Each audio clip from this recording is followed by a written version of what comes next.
ആ എന്തായാലും വലിയൊരു ടെൻഷൻ ഒഴിഞ്ഞു പോയല്ലോ. അതെ അതെ, അവർക്കൊപ്പം നവീനും ഉണ്ടായതുകൊണ്ടേ ഇനിയിപ്പൊ സംശയിക്കേണ്ട കാര്യമൊന്നുമില്ല. ഇനി നവീനും നന്ദുവും തമ്മിലുള്ള വിവാഹത്തിന് അനിയൊരു തടസ്സമില്ലെന്ന് എനിക്ക് തോന്നുന്നത്. അവരെല്ലാരും ഒത്തുകൂടിയ സ്ഥിതിക്ക് അതേപറ്റിയൊക്കെ സംസാരിച്ച് കാണുമല്ലോ. ഇനിയിപ്പോ ടെൻഷനുള്ളത് ആ നാഗേന്ദ്രന്റെ കാര്യത്തില്. ശങ്കരനങ്ങൾ പറഞ്ഞ കഥകൾക്കപ്പുറം അന്ന് എന്താ സംഭവിച്ചെന്ന് അറിഞ്ഞേ പറ്റൂ. ജ്വല്ലറിയിൽ ക്രമക്കേട് കാണിച്ചാൽ ആരായാലും അവിടെ നിന്ന് പുറത്താക്കും. പക്ഷേ ഈ വീട്ടിൽ നിന്ന് നാഗേന്ദ്രൻ പുറത്തു പോയിട്ടുണ്ടെങ്കിൽ നമ്മൾ സംശയിക്കുന്നത് പോലെ അതിലും വലിയൊരു കാരണം ഉണ്ടായിട്ടുണ്ട്.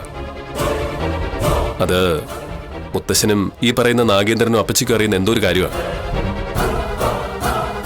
നാഗേന്ദ്രനെ പറ്റി മുത്തശ്ശനോട് സംസാരിക്കാന്ന് വെച്ചാൽ മുത്തശ്ശൻ ഒരു തരത്തിലും പിടിയും തരുന്നില്ലേ. ശങ്കരനങ്കിളിനെ പോലെ ഈ ജ്വല്ലറിയായിട്ട് ബന്ധപ്പെട്ട അല്ലെങ്കിൽ ഈ തറവാടുമായിട്ട് ബന്ധപ്പെട്ട ആരെങ്കിലും ഉണ്ടോ നോക്ക്. അവരിൽ നിന്നും ചിലപ്പോ എന്തെങ്കിലും സൂചന കിട്ടുമായിരിക്കും. എന്നുവെച്ചേ ആദർശൻ ഇപ്പൊ തിരിച്ചു വന്നതേ ഉള്ളേ. അതുകൊണ്ട് ബിസിനസ് മറന്നിട്ട് അതിന്റെ പിന്നാലെ പോരുതെന്നാ എന്റെ അഭിപ്രായം. ഞാൻ അങ്ങനെയൊന്നും പോവില്ല.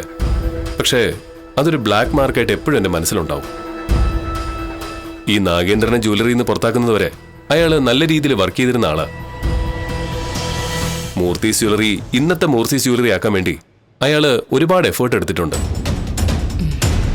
അയാള് നമ്മുടെ സ്ഥാപനത്തിൽ നിന്ന് പുറത്താക്കപ്പെട്ടതും അയാളുടെ തെറ്റുകൊണ്ടല്ലേ. അവിടെ അയാൾ ബലിയാടായതാ. അങ്ങനെ ഒരാൾ ഈ തറവാട്ടിൽ നിന്ന് പുറത്തായിട്ടുണ്ടെങ്കിൽ അവിടെ എന്തോ ഒരു ചതി നടന്നിട്ടുണ്ട്. ചതിയുടെ തമ്പുരാട്ടിയാണല്ലോ ആദർശേട്ടന്റെ അപ്പച്ചി.